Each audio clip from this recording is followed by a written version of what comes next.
They called her the coffee girl, just another veteran relegated to serving refreshments at Pentagon briefings, while real strategists shaped the future of warfare. But when enemy hackers brought America's defense systems to their knees, Staff Sergeant Elena Vasquez would prove that sometimes the most overlooked person in the room holds the keys to victory. And before it was over, a 4-star general would kneel at her feet, asking for her forgiveness. Preparing and narrating this type of story took us long efforts and hard work. So if you are enjoying the story, please consider subscribing to our channel. The morning ritual began at 05:00 hours in the basement levels of the Pentagon, 3 floors below where decisions that shaped global conflicts were made daily.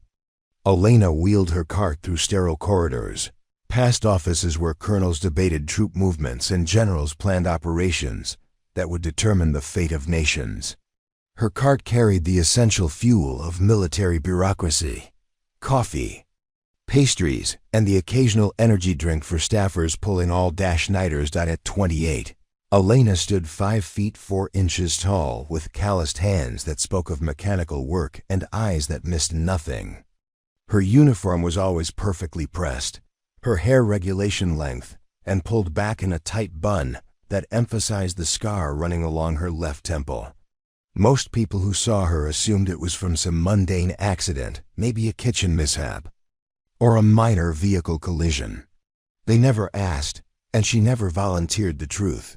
The scar was a souvenir from Kandahar province, where she'd spent 18 months as a signals intelligence specialist before an IED explosion ended her deployment.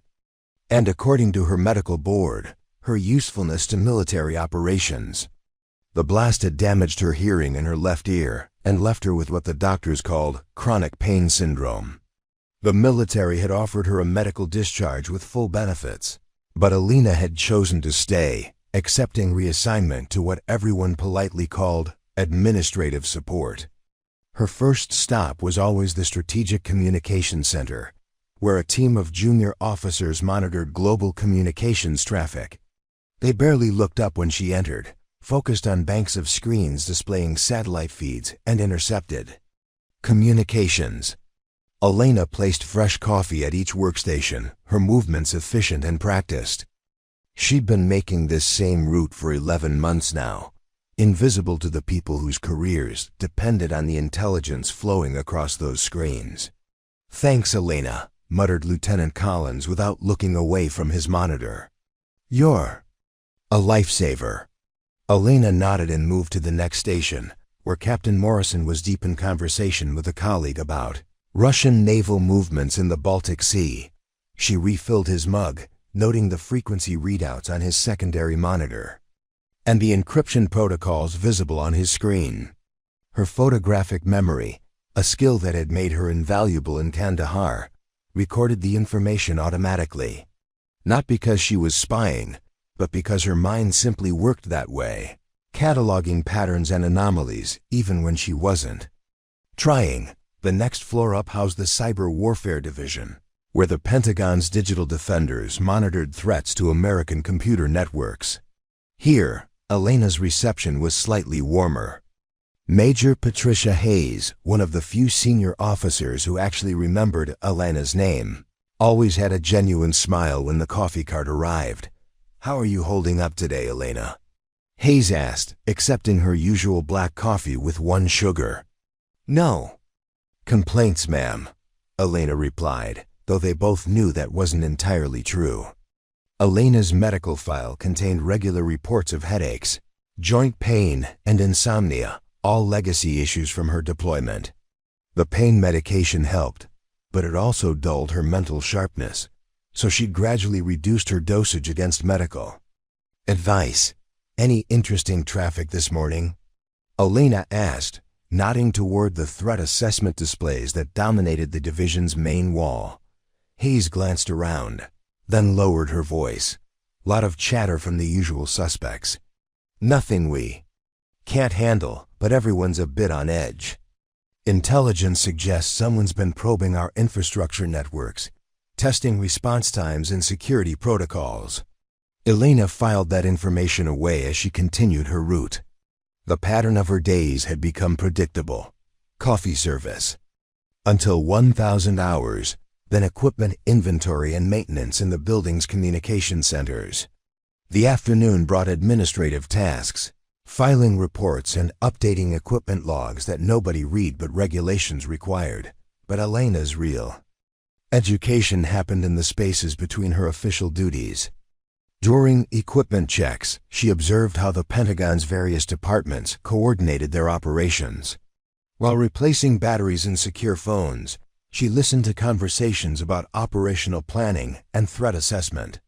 When updating computer inventories, she noticed which systems were being upgraded and why. Her colleagues saw her as harmless, a disabled veteran grateful for any job that kept her connected to military life. They talked freely around her, discussing classified projects and strategic concerns, as if she were part of the furniture. Elena never sought out this information, but she absorbed it naturally, her intelligence background making her sensitive to patterns and connections that others missed. The irony wasn't lost on her. Before her injury, she'd been responsible for analyzing enemy communications, identifying threats, and providing intelligence that saved lives. Now she was serving coffee to people doing that same work, her expertise dismissed as irrelevant because of her medical classification. Elena completed her morning route and returned her cart to the storage area, checking her watch as she prepared for the afternoon's tasks. In 6 hours, she'd distribute 847 cups of coffee, overhear 12 conversations about ongoing operations, and update inventory records for communication equipment worth more than most people's houses. Tomorrow she'd do it again, invisible and underestimated, while her mind continued mapping the Pentagon's operations with the precision of a trained intelligence analyst. Nobody suspected that the coffee girl was still very much a soldier, or that her seemingly simple job had given her something more valuable than most generals possessed: a complete understanding of how America's defense establishment actually worked. The first major disappointment came 3 weeks into Elena's assignment when Major Hayes announced an opening on the Cyber Warfare Division's analysis team. Elena had submitted her application within hours, meticulously documenting her signals intelligence experience and her advanced certifications in network security protocols. Her background included 18 months of real-world intelligence work in one of the most dangerous operational environments in the world. The position went to Second Lieutenant Bradley Chun, fresh from the Air Force Academy with a computer science degree and zero operational experience. Chun was brilliant, Hayes explained privately to Elena, and his academic credentials were impressive. At 22, he represented the future of cyber warfare, someone who could grow with the rapidly evolving digital battlefield. Your medical restrictions make field deployment impossible, Hayes had said gently, as if this somehow disqualified Elena from analyzing computer networks from a basement office in Virginia. We need people who can potentially support forward operations. Elena watched Chun struggle with basic threat assessment protocols that she could have performed in her sleep. His theoretical knowledge was extensive, but he lacked the intuitive understanding of how adversaries actually operated. During his first week, Elena observed him miss 3 separate attempts by foreign actors to probe the Pentagon's email systems, patterns that jumped out at her like flashing warning signs. The second rejection stung worse because it came with false hope. Colonel David Rickert, who commanded the Strategic Intelligence Division, had specifically requested Elena's personnel file after hearing about her background from a mutual contact. For 2 weeks, Elena allowed herself to believe that someone finally recognized her potential value beyond coffee distribution. The interview went exceptionally well. Reichert tested her knowledge of signal analysis, asked detailed questions about her deployment experience, and seemed genuinely impressed by her answers. Elena demonstrated her ability to identify communication patterns, explained how she'd tracked enemy movements through intercepted radio traffic, and described techniques she'd developed for extracting intelligence from seemingly routine transmissions. "Outstanding," Reichert had said, making notes in her file. "Your operational experience gives you insights that our academic analysts lack. Real-world intelligence work requires instincts that can't be taught in a classroom." 3 days later, Elena learned that the position had been offered to Captain Michael Torres, a West Point graduate with an MBA from Harvard. Torres had never served in a combat zone, but his leadership potential was considered exceptional. The Strategic Intelligence Division needed someone who could eventually command the entire department, and Elena's medical limitations made her unsuitable for future promotion to senior leadership roles. "Nothing personal," Torres told her during a chance encounter in the commissary. "I'm sure you understand how these decisions work. The Army invests in people who can take on bigger responsibilities."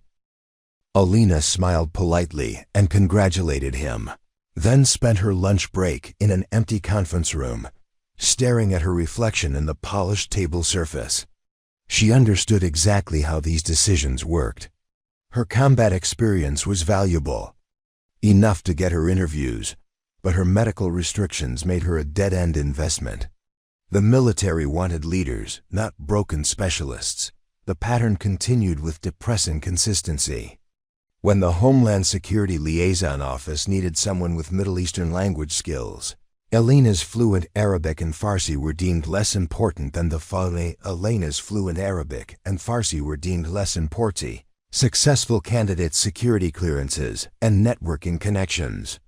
When the Joint Chiefs of Staff required an intelligence briefer, Elena's proven ability to synthesize complex information was overshadowed by another candidate's commanding presence and photogenic appearance. Each rejection came with variations of the same explanations. Elena was too specialized, too narrowly focused, too limited by her medical status. She lacked leadership experience, command presence, the broad perspective necessary for strategic thinking. Her technical skills were appreciated, but the modern military needed well-rounded officers who could adapt to changing roles and responsibilities. The most frustrating aspect was watching the people who did get these positions struggle with challenges that Elena could solve effortlessly. Lieutenant Chun continued missing cyber threats that Elena spotted during her routine equipment checks. Captain Torres spent weeks analyzing intelligence patterns that Elena had identified within hours of their publication. The Homeland Security Liaison regularly requested additional research that Elena could have provided from memory. Elena's supervisor, Master Sergeant Williams, noticed her growing frustration during their monthly performance reviews. Williams was a career administrator who'd never deployed overseas, but he understood personnel management well enough to recognize when someone was becoming disengaged. "Look, Vasquez," he said during one particularly tense meeting, "I know you think you're overqualified for this assignment, but this is good work. Important work. The people upstairs depend on you to keep things running smoothly." "I could do more," Elena replied carefully. "My background in signals intelligence could be valuable in other roles." "Your background got you hurt," Williams said. Bluntly, the Army invested a lot of money in your training and medical care. This assignment lets you contribute without putting yourself or others at risk. Maybe it's time to accept that and focus on doing your current job well." Elena nodded and returned to her duties. But Williams' words crystallized something that had been building for months. The Army hadn't assigned her to administrative support because they valued her contributions. They'd assigned her there because they considered her useful but expendable. Someone whose combat experience made her too valuable to discharge, but whose limitations made her too risky to trust with important responsibilities. That afternoon, Elena served coffee to a meeting where junior officers discussed cybersecurity protocols they didn't fully understand, defending against threats they couldn't properly identify. She refilled their cups and updated their equipment logs while they debated solutions to problems she'd solved years ago in considerably more challenging circumstances. Nobody asked for her input, because nobody considered the coffee girl qualified to have opinions about military strategy. Elena's real education began at 2,200 hours each night, long after the Pentagon's corridors emptied and the building settled into its quiet overnight rhythm. Her small apartment in Arlington became a command center that would have impressed her former intelligence colleagues, if any of them had bothered to visit. 3 monitors dominated her living room, displaying real-time feeds from cybersecurity databases, international news services, and encrypted communication networks that she accessed through channels she'd maintained since her deployment. Medical discharge paperwork had stripped away her official security clearances, but Elena's contacts in the intelligence community remained intact. Former colleagues still trusted her judgment, still valued her analytical skills, and still occasionally forwarded information that never appeared in official briefings. A sergeant she'd served with in Kandahar now worked at NSA and regularly shared sanitized reports about emerging cyber threats. A captain from her signals unit had transferred to cyber command and sometimes requested her unofficial opinion on complex analysis problems. Elena's dining room table was covered with technical manuals, programming guides, and cybersecurity textbooks that she studied with the dedication of a doctoral candidate. She'd enrolled in online courses from MIT, Stanford, and Carnegie Mellon, paying for advanced cybersecurity certifications with her own money, while the Pentagon's Human Resources Department continued classifying her as unsuitable for technical assignments. Her most recent achievement was a master's-level certification in advanced persistent threat analysis, a specialization that fewer than 200 people worldwide possessed. The certification required understanding how sophisticated attackers infiltrated networks, maintained access for months or years, and extracted information without detection. Elena had earned it by working 12-hour days at the Pentagon, then studying until 0200 hours each morning, surviving on 4 hours of sleep and determination that her colleagues mistook for simple dedication to her coffee duties. The irony cut deep every time she watched Lieutenant Chun struggle with threat analysis that she could perform effortlessly. During equipment checks in the Cyber Warfare Division, Elena observed Chun examining network intrusion logs with the confusion of someone who understood the theory but lacked practical experience. She'd identified 3 separate advanced persistent threats in the Pentagon systems during her routine maintenance work, threats that the official security teams had missed entirely. Elena documented her findings in detailed reports that she kept in encrypted files on her personal systems. She couldn't submit official warnings without exceeding her authority, but she could prepare comprehensive analysis that would be ready if anyone ever asked for her expertise.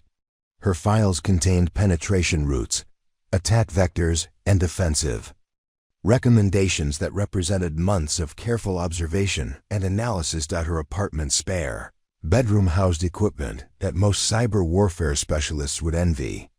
Elena had built a sophisticated network laboratory using surplus military hardware and components purchased through online auctions. The setup allowed her to simulate the Pentagon's network architecture and test vulnerabilities that she'd identified.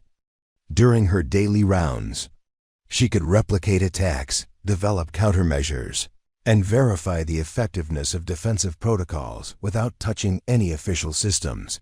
The laboratory was Elena's secret pride, representing thousands of hours of work and every spare dollar from her paycheck. She'd assembled it piece by piece, learning advanced networking concepts that weren't taught in military schools and developing capabilities that surpassed most official cybersecurity teams. Her neighbors assumed the constant humming of computer equipment was related to her disability, maybe medical devices or specialized therapy equipment. Elena's linguistic skills had also expanded far beyond her military training. Her deployment experience included Arabic and Farsi, but she'd since added Mandarin, Russian, and Korean through intensive online programs. Each language opened new intelligence sources, allowing her to monitor foreign communications and identify threats that English-speaking analysts missed. She spent hours each night listening to intercepted communications, tracking conversation patterns, and mapping social networks among potential adversaries. The most valuable skill Elena had developed was something her former commanders would have appreciated: the ability to synthesize information from dozens of sources into coherent intelligence assessments. Her daily access to Pentagon operations gave her insights into American capabilities and vulnerabilities that she combined with open-source intelligence, foreign communications intercepts, and technical analysis to create a comprehensive understanding of the global cyber threat landscape. Elena's personal threat assessment database contained more current information than most official intelligence products. She tracked cybercriminal organizations, state-sponsored hacking groups, and emerging attack methodologies with accuracy that professional analysts would have envied. Her assessments predicted 3 major cyber attacks against American interests weeks before they occurred. Though she had no official channel for sharing these warnings, the preparation extended beyond technical skills to strategic understanding. Elena read classified academic papers about military theory, studied historical case studies of intelligence failures, and analyzed how organizational blindness contributed to strategic surprise. She understood how bureaucratic structures could prevent important information from reaching decision-makers, how career incentives could discourage honest assessment, and how cultural assumptions could create vulnerability to unconventional threats. Every night, Elena cross-referenced her observations from the Pentagon with her independent research, building a comprehensive picture of American cybersecurity that no single official analyst possessed. She understood the technical vulnerabilities, the organizational weaknesses, and the strategic blind spots that made sophisticated attacks possible. Her apartment contained analysis that could revolutionize American cyber defense. If anyone considered the coffee girl qualified to offer strategic advice, Elena's preparation was motivated by professional pride rather than career ambition. She'd accepted that the military would never again trust her with important responsibilities, but she refused to let her skills atrophy. Every night of study, every hour of technical research, every new certification was proof to herself that injury hadn't diminished her capabilities. She was ready for an opportunity that would probably never come, preparing for responsibilities that would likely never be offered, maintaining expertise that her organization had decided was no longer needed.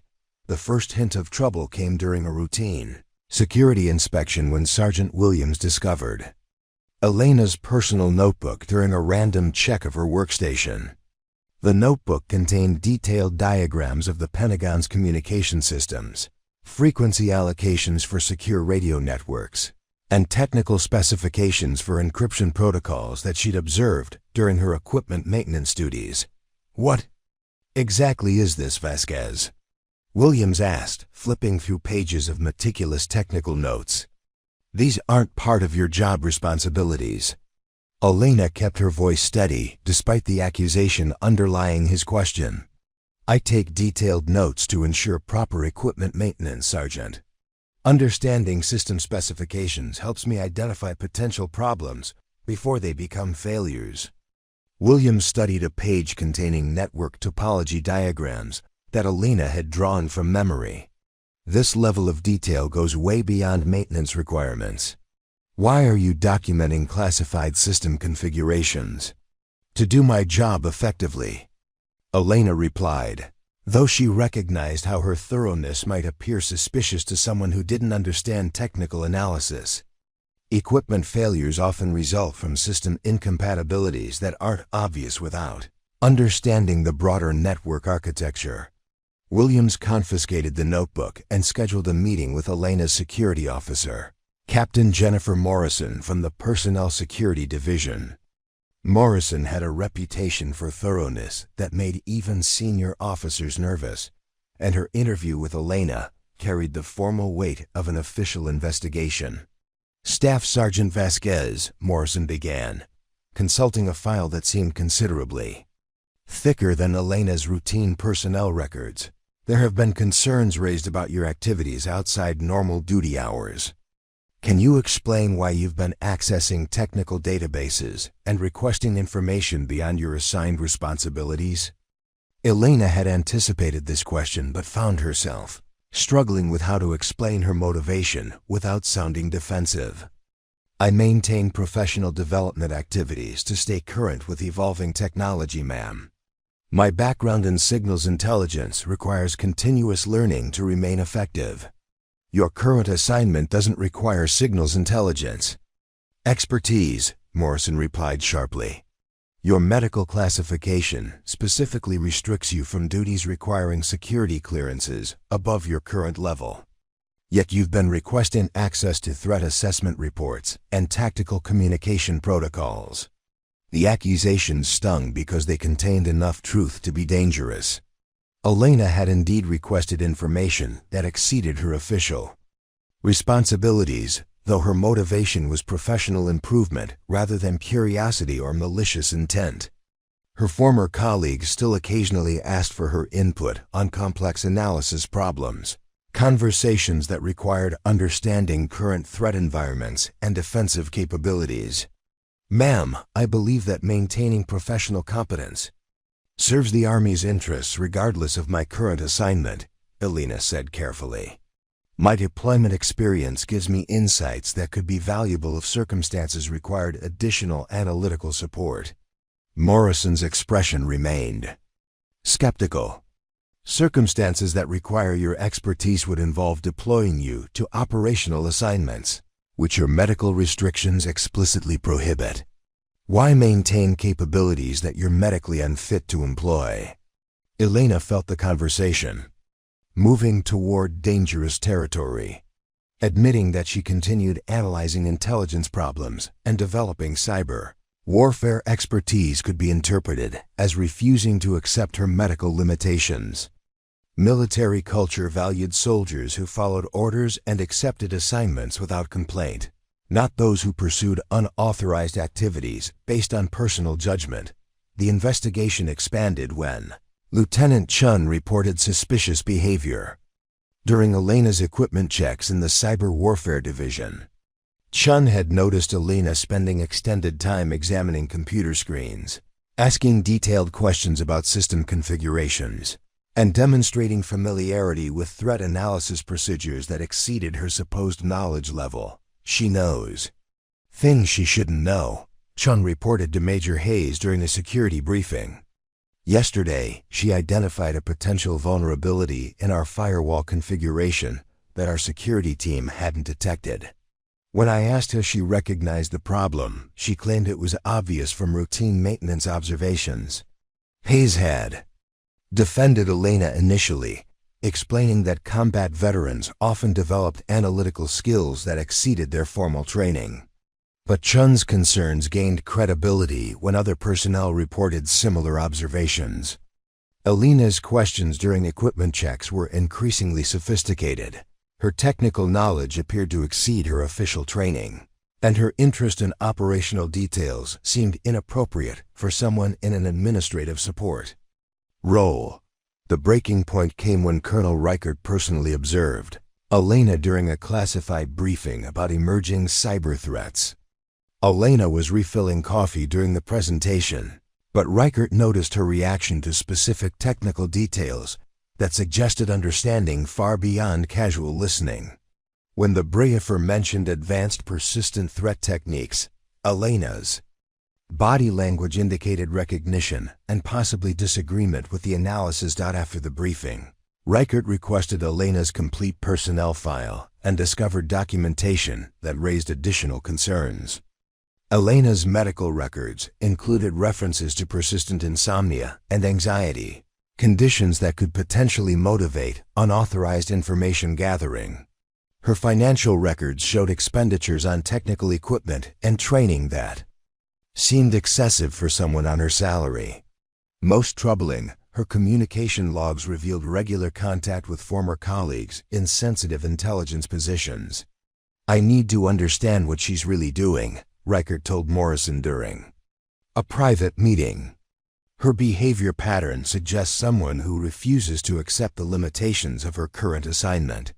That kind of attitude can lead to security violations or worse.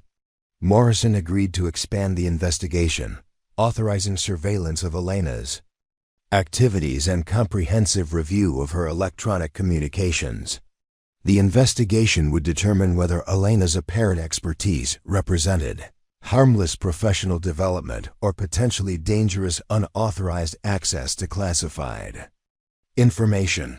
Elena sensed the growing scrutiny but couldn't modify her behavior without confirming suspicions about her activities. She continued her daily routines while carefully avoiding any actions that might be interpreted as security violations.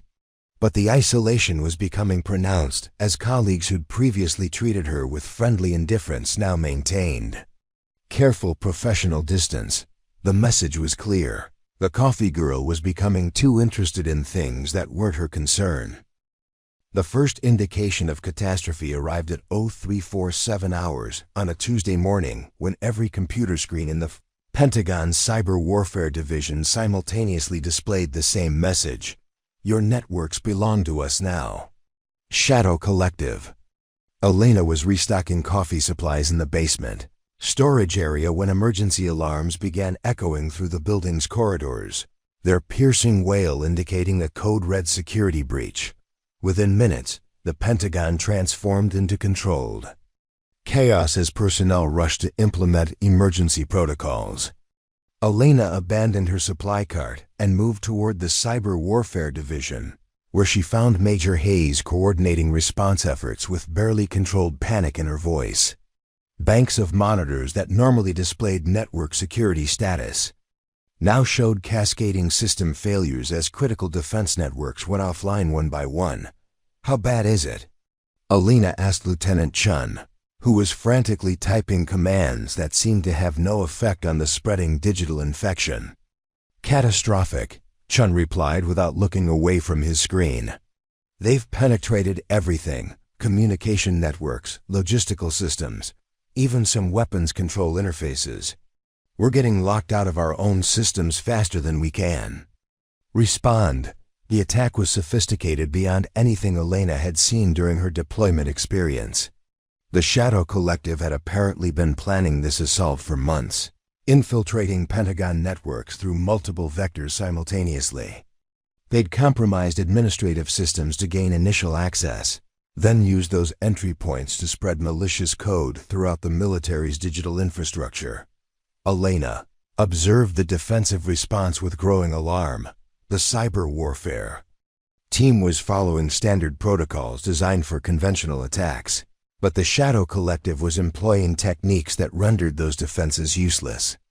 They were using the Pentagon's own security systems against itself, turning firewalls into distribution points for malware, and converting encryption protocols into weapons that locked out legitimate users. General Patricia Stone arrived at 0415 hours, her 4-star rank clearing a path through the crowded command center. Stone was legendary for her strategic brilliance and uncompromising leadership, but even she seemed overwhelmed by the scope of the digital assault.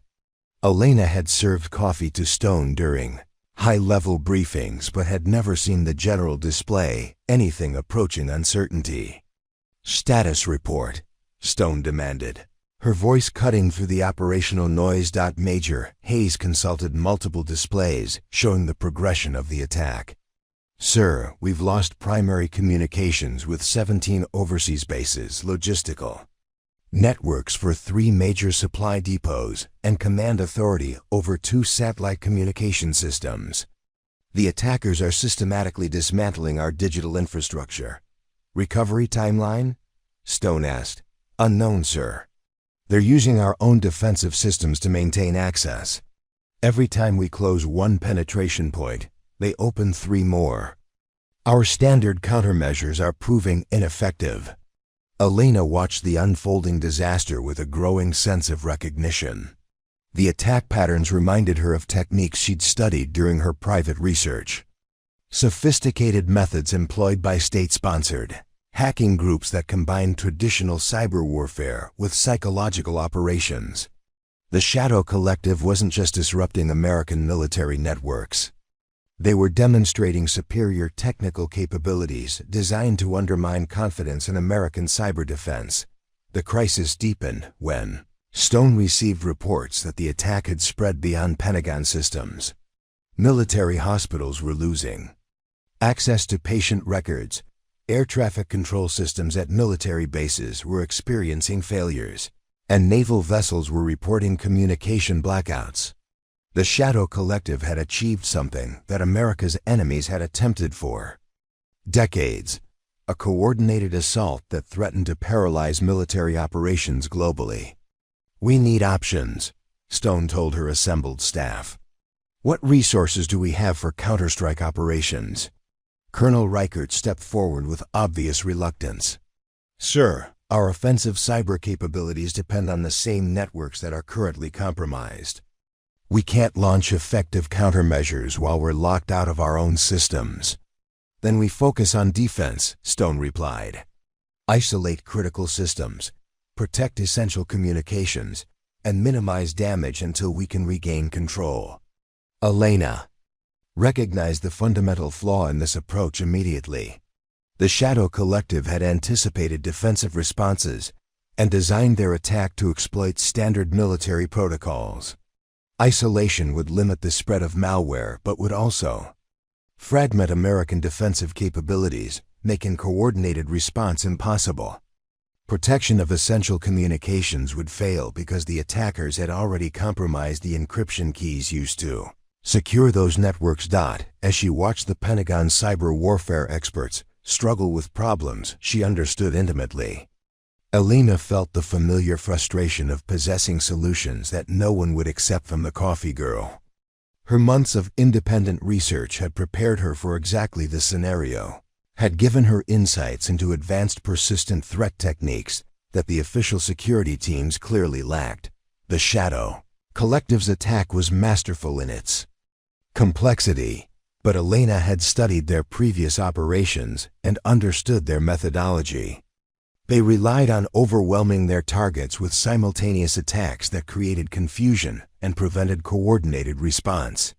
Their malware was designed to adapt to defensive countermeasures, but it followed predictable patterns that could be exploited by someone who understood the underlying algorithms. More critically, Elena had identified potential vulnerabilities in the Pentagon's network architecture during her equipment maintenance duties, weaknesses that could be turned into advantages if someone understood how to manipulate the attacker's own code against them. The Shadow Collective had gained access through systems that Elena maintained daily, giving her unique insight into how they'd achieved penetration and how that access might be disrupted. Time was running out. Each minute of continued attack gave the Shadow Collective deeper access to American military secrets and greater ability to disrupt global operations. Standard defensive protocols were failing, and the Pentagon's leadership was discovering that superior technology meant nothing when that technology was controlled by hostile forces. Elena stood in the command center, invisible among the scrambling officers and analysts, holding knowledge that could save American military networks from the most sophisticated cyber attack in history. But nobody was asking the coffee girl for her opinion. Elena approached Major Hayes during a brief lull in the crisis coordination. Knowing that this conversation would likely end her military career, but unable to remain silent while American defense networks crumbled around her. Hayes was consulting with Lieutenant Chun about failed recovery attempts when Elena stepped into their urgent discussion. "Major, I need to speak with you about the attack patterns," Elena said, her voice steady despite the magnitude of what she was about to propose. Hayes looked up with barely concealed irritation. "Vasquez, this isn't the time for equipment concerns. We're dealing with a national security crisis." "That's exactly why I need to speak with you," Elena pressed. "I've identified the attack vectors the Shadow Collective is using, and I believe I know how to disrupt their access." Chun laughed without humor. Elena, this is advanced cyber warfare, not equipment maintenance. The attackers are using techniques that our best analysts are struggling to understand. Elena pulled out her personal tablet, displaying analysis she'd prepared during the past hour while observing the Pentagon's failed response efforts. They're exploiting vulnerabilities in the integrated communication protocols between the buildings, physical security systems, and the network infrastructure. I've mapped the penetration routes and identified 3 critical nodes where their access can be severed. Hayes glanced at the tablet screen, her expression shifting from irritation to confusion. Elena's analysis was detailed beyond anything a logistics specialist should understand, containing technical insights that surpassed the work of her officially trained cyber warfare team. "Where did you get this information?" Hayes demanded. "These system specifications aren't available to personnel at your clearance level." "I developed this analysis through observation during my maintenance duties," Elena replied carefully. "The Shadow Collective gained access through systems I service daily. I understand how they achieved penetration, because I understand how those systems interconnect." Chun stepped closer, studying Elena's tablet with obvious skepticism.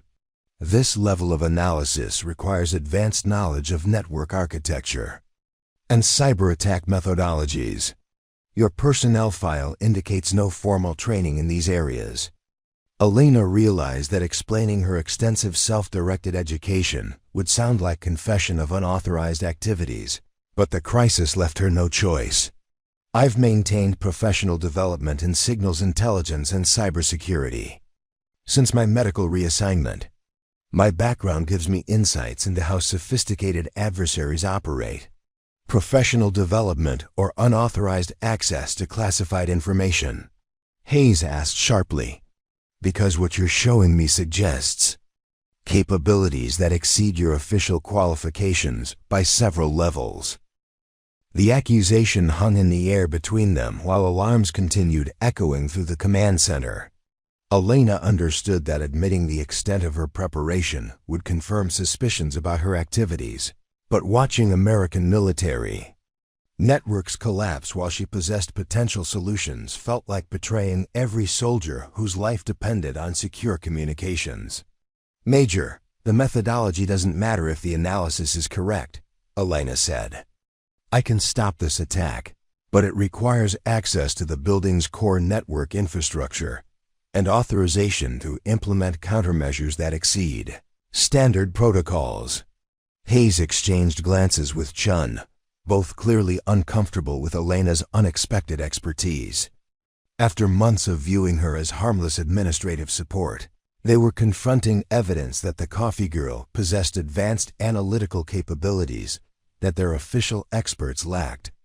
"Vasquez, you're suggesting that you understand this attack better than our trained cyber warfare specialists," Hayes said. "That's an extraordinary claim from someone whose current duties involve equipment inventory and beverage service." Elena felt frustration building as precious minutes passed while her colleagues debated her qualifications rather than examining her solutions. "I'm suggesting that my unique position in this building has given me insights that compartmentalized specialists might miss. The Shadow Collective exploited connections between systems that most analysts never see because they focus on individual network segments." Chun shook his head decisively. "Even if your analysis is correct, implementing countermeasures requires advanced technical skills and security clearances that you don't possess. This isn't about recognition or opportunity, Elena. This is about preventing you from making the situation worse through well-intentioned incompetence." Elena realized that her colleague's dismissal wasn't based on malice, but on genuine inability to conceive that someone in her position could possess relevant expertise. Their mental model of organizational competence couldn't accommodate the possibility that the coffee girl might understand cyber warfare better than the cyber warfare team. "Request permission to brief General Stone directly," Elena said, making one final attempt to work within official channels. "Let her evaluate my analysis and decide whether it merits consideration." Hayes considered this for a moment, then shook her head. Absolutely not. I won't waste the General's time during a national security crisis with theories from someone who isn't qualified to offer strategic advice. Your job is to maintain equipment and provide administrative support, not to develop tactical solutions. Elena watched her superiors return to their failing response efforts, coordinating defensive measures that she knew would prove ineffective against the Shadow Collective's sophisticated assault. Every minute of delay gave the attackers deeper access to American military secrets and greater ability to disrupt global operations. Standing in the command center surrounded by scrambling officials who couldn't see solutions that seemed obvious. To her, Elena made the decision that would define the rest of her career. She turned away from the group and walked toward the building's core infrastructure systems. Her maintenance access cards and detailed knowledge of the Pentagon's technical architecture, providing everything she needed to implement countermeasures that could save American military networks. Behind her, Major Hayes and Lieutenant Chun continued coordinating conventional responses to an unconventional attack, unaware that the coffee girl had just decided to save them from their own limitations. Elena used her maintenance access card to enter the building's primary communication hub, a restricted area 3 levels below the cyber warfare division where fiber optic cables and network switches formed the nervous system of Pentagon operations. Her hands moved with practiced efficiency as she connected her personal laptop to the building's core infrastructure, bypassing security protocols that were designed to prevent exactly this type of unauthorized access. The Shadow Collectives malware had spread through the Pentagon's networks like digital cancer, but Elena's months of studying the building's architecture had revealed something that the attackers hadn't anticipated. The Pentagon's communication systems included legacy connections between modern digital networks and older analog backup systems, connections that most analysts had forgotten existed, but that Elena serviced during her routine maintenance duties, working in near darkness with only the glow of server status lights for illumination. Elena began implementing countermeasures that violated every protocol she'd ever been taught about network security. Her plan required deliberately creating vulnerabilities in the Pentagon's defenses, opening pathways that the Shadow Collective's automated attack systems would inevitably exploit. The key was controlling how they exploited those pathways. Elena's fingers flew across her keyboard as she modified network routing tables, redirecting the attackers' command and control traffic through servers that she could monitor and manipulate. The process required intimate understanding of both the Pentagon's network topology and the Shadow Collective's attack methodology, knowledge that she'd acquired through months of unauthorized analysis and preparation. The first indication that her intervention was working came when error messages began appearing on her screen, indicating that the Shadow Collective's malware was encountering unexpected resistance in systems it had previously controlled. Elena had successfully isolated 3 critical network nodes, forcing the attackers to route their communications through pathways where she could observe and disrupt their activities. Above her, security alerts were undoubtedly triggering as Elena's unauthorized access registered on monitoring systems throughout the building.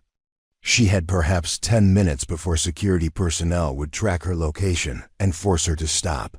10 minutes to complete a process that would normally require hours of careful preparation and extensive team coordination. Elena activated the second phase of her counterstrike, using the Pentagon's own security systems to deliver malicious code directly to the Shadow Collective's command servers. The irony wasn't lost on her. She was employing the same tactics that the attackers had used against American networks, turning their own techniques against them with surgical precision that came from understanding their operational psychology. Her laptop screen displayed cascading data as she monitored the battle between her countermeasures and the Shadow Collective's defensive responses. The attackers had programmed their malware to adapt to standard cybersecurity responses, But Elena's approach was unconventional enough to confuse their automated systems. She was fighting them on ground they hadn't prepared for, using tactics they hadn't anticipated. The sound of approaching footsteps echoed through the communication hub as Elena initiated the most dangerous part of her plan. To completely sever the Shadow Collective's access, she needed to force their malware to execute a self-destruct sequence that would purge it from Pentagon networks while simultaneously preventing them from maintaining backup access through compromised systems. Security personnel burst through the access door just as Elena triggered the final sequence of commands that would either save American military networks or crash them completely. Captain Morrison led the security team, her weapon drawn and her voice sharp with authority as she ordered Elena to step away from the computer equipment. "Specialist Vasquez, you are in violation of multiple security protocols," Morrison shouted. "Terminate your activities immediately and surrender your access devices." Elena continued typing as the security team surrounded her position, knowing that stopping now would leave her countermeasures incomplete and potentially make the cyber attack worse. Her screen showed the progression of her digital assault against the Shadow Collective's infrastructure, a race between her code and their defensive algorithms that would determine the outcome of the entire crisis. 30 more seconds, Elena called back, her hands steady despite the weapons pointed in her direction. "I'm in the middle of neutralizing the attack vectors." Morrison stepped closer, her expression mixing anger with confusion as she observed Elena's sophisticated cyber warfare operations. "You're not authorized for these activities. You're making the situation worse by interfering with official response efforts." Elena's laptop chimed with a success notification as her final payload reached the Shadow Collective's command servers, initiating a cascade failure that would destroy their ability to maintain access to American networks. But the counterstrike was triggering defensive responses throughout the Pentagon systems, creating temporary network failures that might be interpreted as additional attack damage. "It's working," Elena said, monitoring status displays that showed the Shadow Collective's malware beginning to self-destruct across multiple systems. "Their access is collapsing, but the process is going to cause temporary disruptions that might look like additional attacks." Morrison grabbed Elena's shoulder and pulled her away from the laptop. "That's enough. You've exceeded your authority and potentially compromised national security through unauthorized actions." Elena allowed herself to be restrained, knowing that her countermeasures were now running automatically and couldn't be stopped without potentially causing more damage than this original attack. Above them, the Pentagon's cyber warfare teams would soon discover that the crisis was resolving itself through methods they didn't understand, implemented by someone they'd never considered qualified to attempt such operations. Success or failure of Elena's gambit would be determined in the next few minutes, as her code battled the Shadow Collective's defenses in digital combat that no one else could observe or control. Elena sat in a windowless interrogation room on the Pentagon security level, her hands restrained while 3 floors above her, chaos gradually transformed into cautious relief. Captain Morrison had confiscated her laptop and personal equipment, but Elena could still hear the building's emergency systems cycling from crisis mode to normal operations, indicating that her countermeasures were successfully purging the Shadow Collective's malware from Pentagon networks. Colonel Reichert entered the room 45 minutes after Elena's detention, his expression mixing fury with bewilderment as he reviewed the preliminary reports from the cyber warfare teams. Elena had expected anger, but the confusion in Reichert's eyes suggested that the scope of her unauthorized operation was only beginning to be understood. "Specialist Vasquez," Reichert began, consulting a tablet that presumably contained details about her activities. "You've created a significant problem for this command. Unauthorized access to classified systems, violation of security protocols, and implementation of unknown countermeasures during a national security crisis."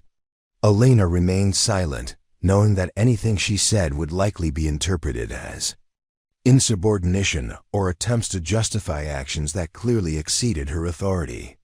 The restraints around her wrists reminded her that she was being treated as a potential security threat, rather than someone who'd attempted to help resolve the crisis. However, Reichert continued, his tone shifting slightly, preliminary analysis suggests that your unauthorized activities may have contributed to neutralizing the cyber attack. I need you to explain exactly what you did and how you knew it'd work. Elena looked up, surprised by the opening to defend her actions.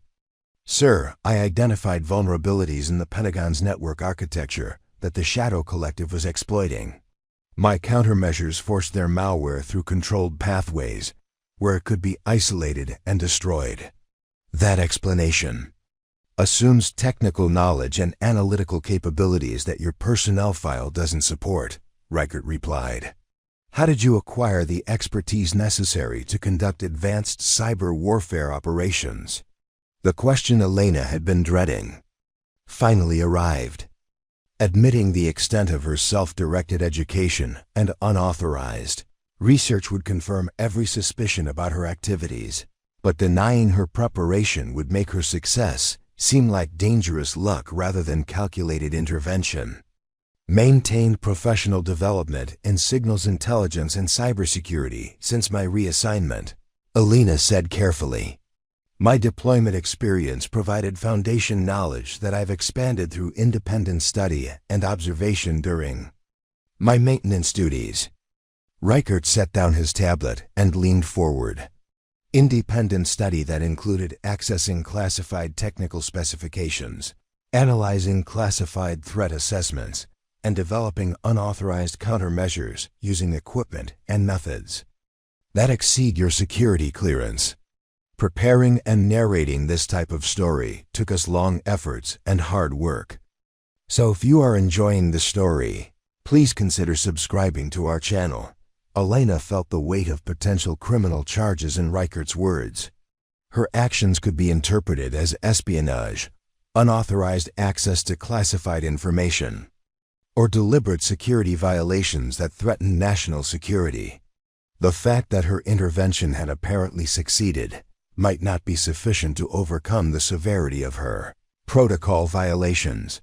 The interrogation was interrupted when Major Hess knocked on the door and requested immediate consultation with Colonel Reichert.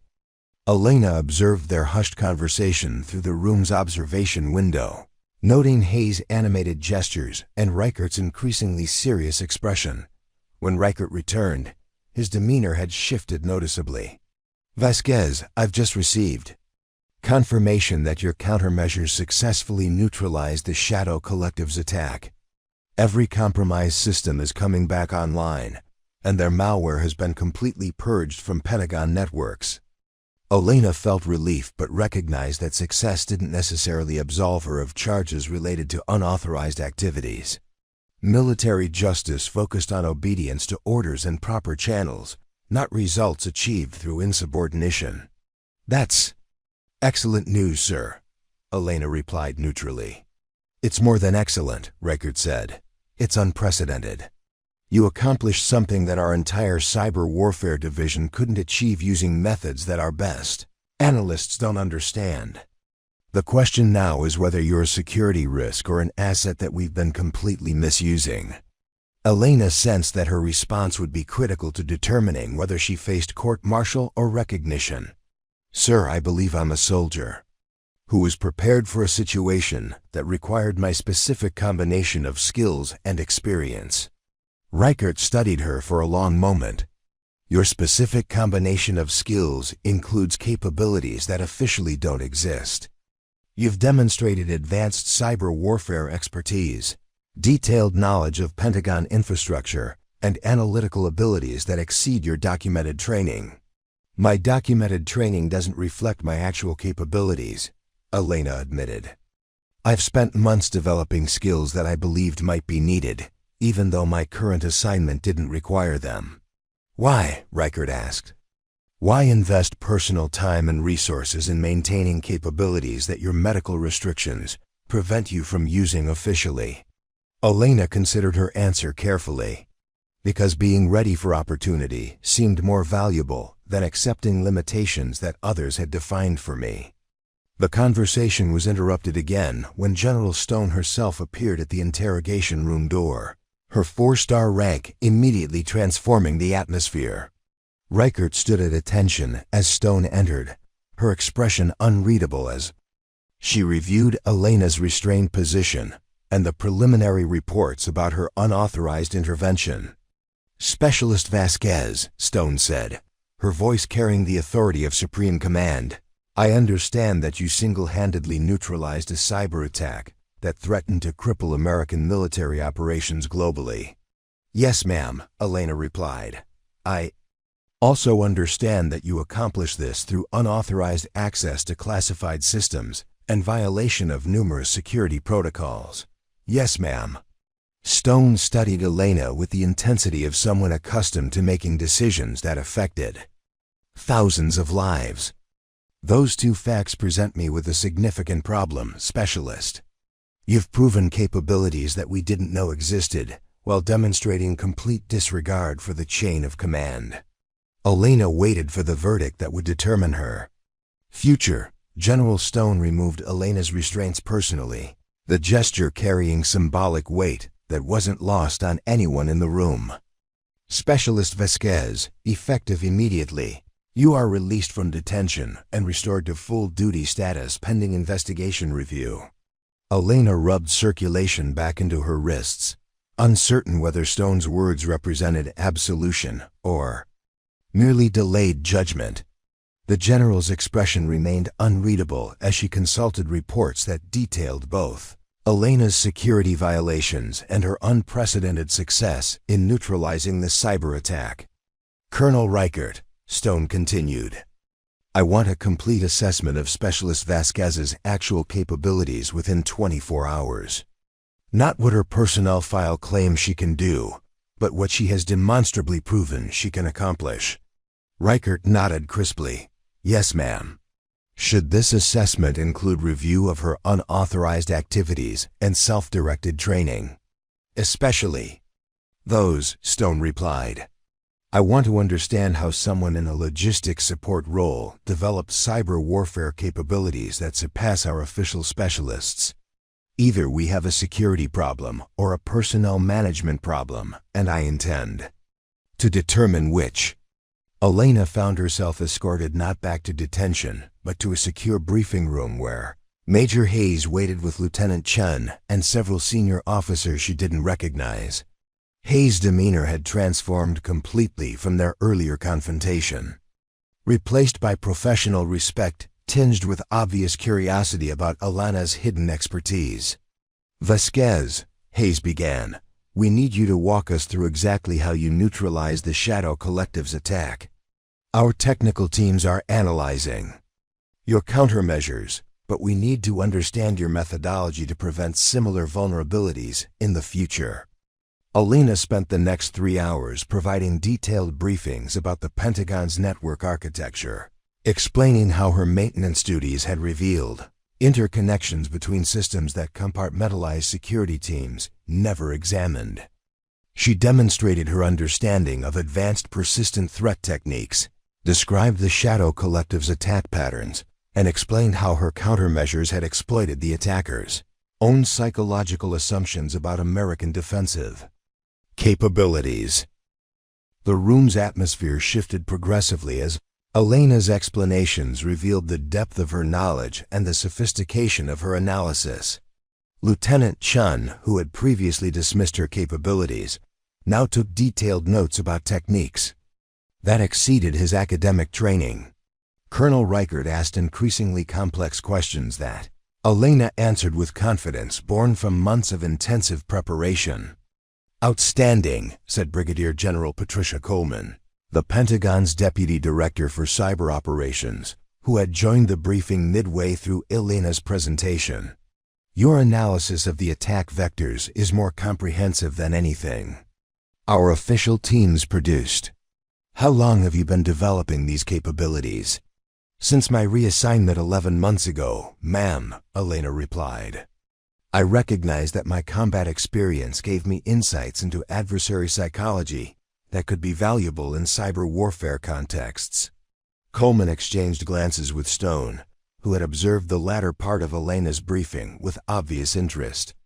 Specialist, your unofficial analysis has identified vulnerabilities in our network security that our official assessments missed completely. That represents either remarkable intuition or systematic analysis that exceeds professional standards. Elena sensed that her response would determine whether her actions were interpreted as lucky guesswork or evidence of genuine expertise. Ma'am, systematic analysis. I've been conducting comprehensive evaluation of Pentagon infrastructure and threat environments as part of my professional development activities. Professional development activities that your supervisors knew nothing about, Stone observed. Why didn't you share these insights through official channels? Elena had prepared for this question, but still found it difficult to answer diplomatically. Ma'am, my medical classification and current assignment made it unlikely that my analytical contributions would be seriously considered. I continued developing my capabilities in case circumstances arose where they might be needed. Stone studied Elena with the intensity of someone reassessing fundamental assumptions. Circumstances like today. Yes, ma'am.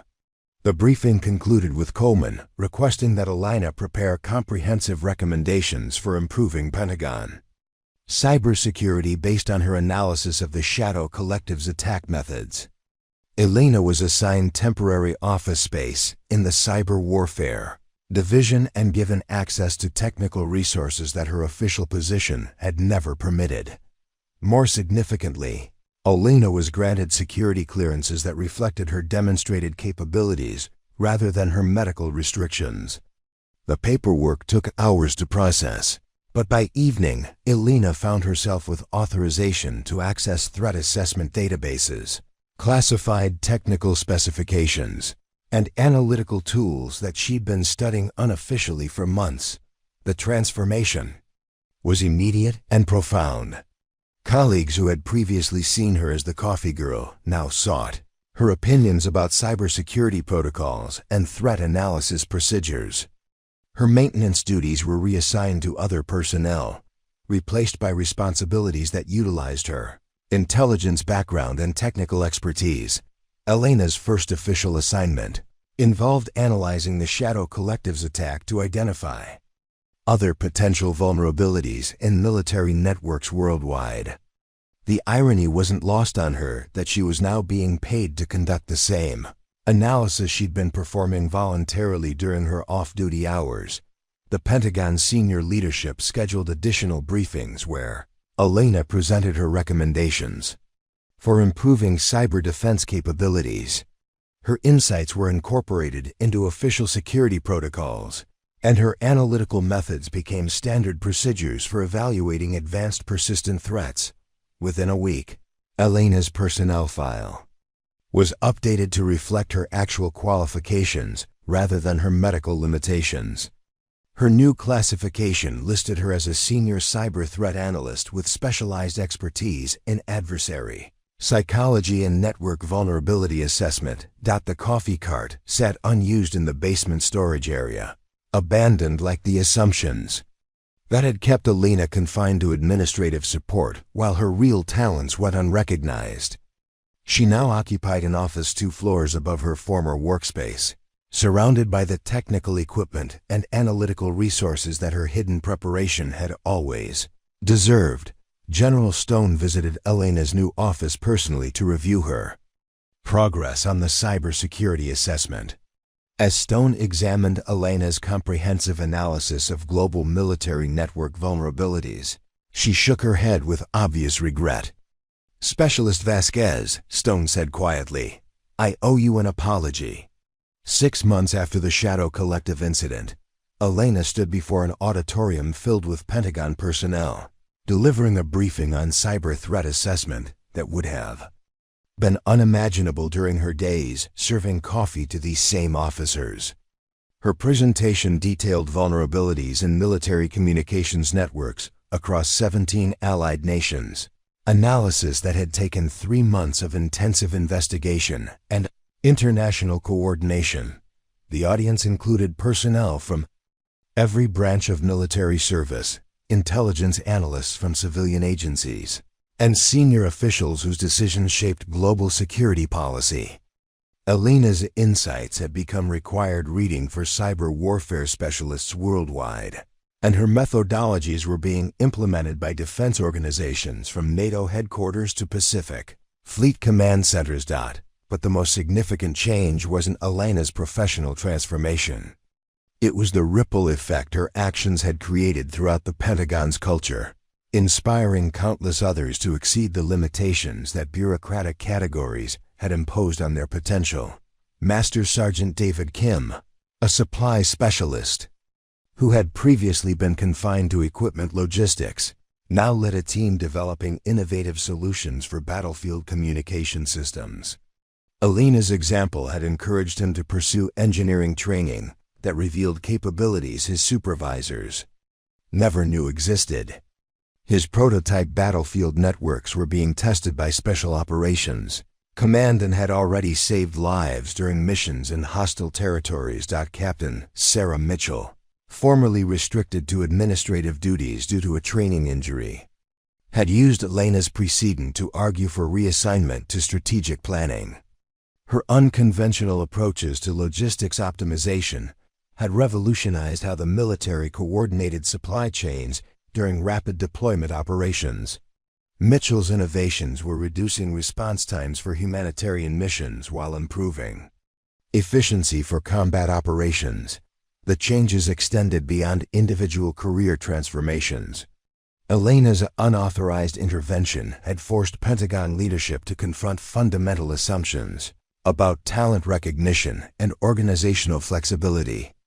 New policies encouraged personnel to develop capabilities beyond their assigned specialties, and performance evaluations now included assessment of initiative and creative problem-solving rather than focusing solely on compliance with established procedures. Lieutenant Chen, who had initially doubted Elena's expertise, now served as her deputy in the newly created Advanced Threat Analysis Division. Elena had recommended his promotion personally, recognizing that his academic knowledge complemented her operational experience effectively. Their partnership demonstrated how combining different types of expertise could produce analytical capabilities that exceeded individual contributions. Elena's influence reached beyond the Pentagon through the testimonials of officers who had served under her guidance during subsequent cybersecurity crises. She had successfully defended military networks against 3 additional major attacks, each time using unconventional methods that proved more effective than standard defensive protocols. Her reputation spread through military networks worldwide as someone who could solve problems that others couldn't even understand. The culmination of Elena's transformation came during a ceremony recognizing personnel who had made exceptional contributions to national security. Elena expected routine recognition, perhaps a commendation medal and brief mention in official records. Instead, she found herself standing before General Stone and an assembly of the Pentagon's most senior leadership as Stone prepared to make an unprecedented announcement. "Ladies and gentlemen," Stone began, her voice carrying across the packed auditorium, "today we recognize someone whose actions represent the very best of military service.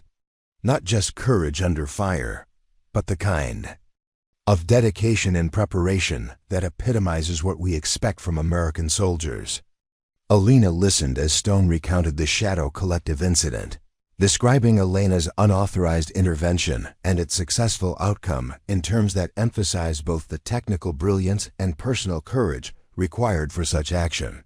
But Stone's account went beyond the immediate crisis to examine its broader implications for military culture and personnel development. "Specialist Vasquez demonstrated something that our organization had forgotten," Stone continued.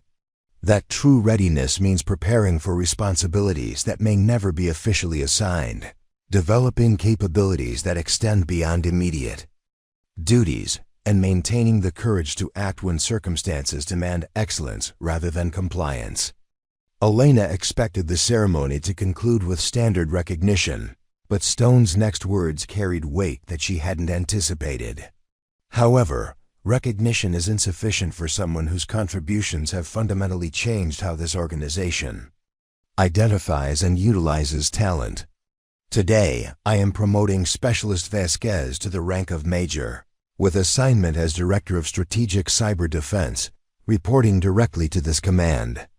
The auditorium erupted in sustained applause as Elena stood in stunned disbelief. The promotion represented more than career advancement. It was acknowledgement that her unauthorized actions had been not just successful, but transformative for military cyber defense capabilities. But the moment that would define Elena's legacy came when General Stone stepped down from the podium and approached Elena directly. Before the assembly of senior officers, Stone slowly knelt on one knee, a gesture of respect traditionally reserved for the most extraordinary acts of military heroism. "Major Vasquez," Stone said, her voice audible throughout the silent auditorium, "I kneel before you not just in recognition of what you accomplished, but in apology for what we almost missed. Your dedication to excellence despite our failure. To recognize your potential represents the kind of service that makes me proud to wear this uniform." Elena helped Stone to her feet, overwhelmed by the symbolic power of a four-star general kneeling before someone who had once been dismissed as just the coffee girl. The gesture represented more than personal recognition. It acknowledged that organizational blindness could overlook extraordinary capabilities, and that true leadership required humility to admit such failures. As Elena accepted her new responsibilities, she reflected on the journey from invisible support personnel to senior leadership. Her success hadn't resulted from abandoning her original values, but from refusing to accept limitations that others had defined for her potential. Every night of unauthorized study, every hour of technical preparation, every moment of maintaining expertise that seemed unnecessary had contributed to her readiness when opportunity finally arrived. The coffee cart remained in basement storage, a monument to assumptions that had nearly cost American military networks their security. Elena's office now occupied space near the Pentagon's senior leadership, where her insights shaped policies that protected military personnel worldwide. But Elena's greatest satisfaction came from watching others follow her example, refusing to accept bureaucratic limitations on their potential and preparing for opportunities that might never officially arise. The culture of excellence she had inspired was spreading throughout military organizations worldwide, creating a legacy that extended far beyond any individual achievement. The girl they had called too small to matter had become the leader others looked to when the impossible needed to become routine. 2 years into her role as Director of Strategic Cyber Defense, Elena stood in the Pentagon's newly constructed Integrated Threat Operations Center, watching her team coordinate responses to simultaneous cyber attacks against American military installations in 3 different time zones. The center represented everything she had envisioned during her coffee-serving days: real-time threat analysis, predictive defensive modeling, and seamless integration between technical specialists and operational commanders. The current crisis involved sophisticated intrusions against Naval Communications Command in Norfolk, Air Force cyber operations at Peterson Base, and Army intelligence networks at Fort Gordon. Each attack employed different methodologies, but Elena's analytical framework had identified the common signature that revealed a coordinated campaign by state-sponsored actors attempting to map American defensive capabilities. Major Vasquez, called Colonel Martinez, Elena's deputy who had been promoted from signals intelligence after demonstrating exceptional aptitude for cyber warfare theory, were seeing adaptive responses from the attacking systems. They're modifying their approach in real time based on our defensive countermeasures. Elena studied the threat assessment displays, recognizing patterns that reminded her of techniques the Shadow Collective had employed during their Pentagon assault. The current attackers were more sophisticated, incorporating artificial intelligence, algorithms that learned from defensive responses and modified attack vectors accordingly. Initiate Protocol 7, Elena ordered, activating defensive procedures that she had developed based on her understanding of adversary psychology. Force them through the analysis corridors, but make it appear that we're struggling to contain the intrusions. Protocol 7 was Elena's innovation, a defensive strategy that deliberately appeared vulnerable while actually channeling attackers through monitored pathways where their techniques could be studied and their ultimate objectives identified. The approach required exceptional confidence in one's analytical capabilities, allowing enemies to believe they were succeeding while actually providing intelligence about their capabilities and intentions. Elena's team included personnel whose careers had been transformed by her example of refusing to accept bureaucratic limitations. Staff Sergeant Jennifer Liu had progressed from communications maintenance to advanced threat modeling after Elena recognized her intuitive understanding of network topology. Captain Robert Chun, formerly confined to equipment logistics, now led the center's rapid response team. After demonstrating innovative approaches to cyber warfare tactics, the most significant addition to Elena's team was Lieutenant Colonel Patricia Hayes, her former supervisor from the Cyber Warfare Division, who had initially dismissed Elena's capabilities. Hayes had requested transfer to Elena's command after recognizing that her traditional approaches to personnel management had nearly cost the military its most innovative cyber defense specialist. Major, Hayes reported from her position coordinating with international partners. NATO Cyber Command is confirming similar intrusion attempts against allied networks. The attackers are conducting synchronized operations across multiple nations. Elena nodded, unsurprised by the escalation. Her threat assessments had predicted that America's adversaries would eventually coordinate their cyber warfare efforts, recognizing that isolated attacks against individual nations were less effective than simultaneous operations that overwhelmed defensive capabilities. Activate the International Response Protocol, Elena instructed. Share our analytical framework with allied cyber commands and coordinate defensive strategies in real time.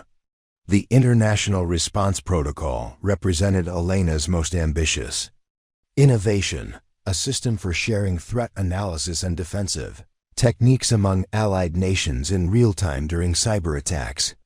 Traditional military cooperation required lengthy coordination processes that were too slow for cyber warfare, but Elena's framework enabled instantaneous collaboration that multiplied defensive effectiveness.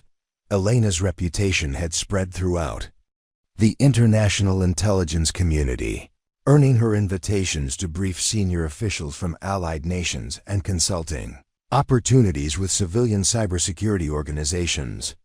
Her insights were shaping defensive policies worldwide, and her analytical methods were being taught at military academies from West Point to Sandhurst. But Elena's greatest satisfaction came from mentoring the next generation of cyber warfare specialists, personnel who might otherwise be overlooked by traditional talent identification processes. She had established the Pentagon's first program for identifying hidden expertise among enlisted personnel, creating pathways for advancement that emphasized capability over formal credentials. Sergeant Michael Torres, a former cook who had demonstrated exceptional understanding of computer networks during off-duty hours, now managed the center's threat database after Elena arranged for his specialized training. Corporal Sandra Kim, previously assigned to vehicle maintenance, had become Elena's personal aide and was pursuing advanced education in cybersecurity with Elena's support and mentorship.